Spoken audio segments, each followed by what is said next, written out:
Les ennemis de l'Afrique ne comprennent que la force et certains parmi nous ont compris très tôt cela. Après le Burkina Faso, voici le Mali qui passe à la vitesse supérieure avec des équipements militaires venus de la Russie.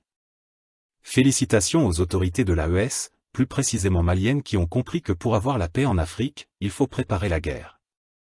Le président burkinabé lors d'un discours avait dit que l'Afrique devait se préparer à une guerre plus intense car ceux qui ont été chassés de l'AES n'ont pas digéré leur défaite et voudront reprendre par la force comme dans leur habitude, ce qui ne leur appartient pas. Et pour cela les Africains devaient s'apprêter à les accueillir quand le moment sera venu.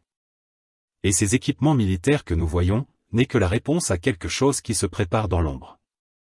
Pour ceux qui ont une bonne mémoire, il n'y a pas longtemps de cela, le président nigérien du Conseil national pour la sauvegarde de la patrie, le général de brigade Abdourahmane Tiani avait déclaré qu'un complot international se préparait contre les États de l'AES depuis les pays voisins comme le Nigeria du président Bola Tinubu, le Bénin du président Patrice Talon et la Côte d'Ivoire du président Alassane Dramane Ouattara. Et il a même mentionné le nom de la France comme le pays à la tête de ce complot.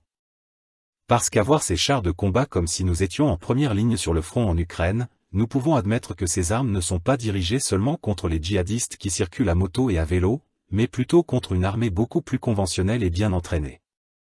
Pendant plusieurs siècles, l'histoire nous a démontré que notre monde n'est pas encore prêt pour la paix et l'amour universel. Pendant qu'on nous parle de paix et de démocratie pour nous endormir, les mêmes fabriquent et vendent pour des milliards de dollars des armes à destruction massive. Les mêmes rêvent d'élargir leur territoire afin de contrôler le monde, de prendre par la force vos ressources naturelles et contraindre votre population à travailler contre son gré pour leurs intérêts pendant qu'ils vivent une belle vie. Alors si nous ne nous réveillons pas pour changer notre mentalité et continuons à dire que Dieu dit si on te gifle sur la joue droite, donne ta joue gauche, c'est sûr que l'histoire se répétera qu'on le veuille ou non, car la nature a horreur du vide.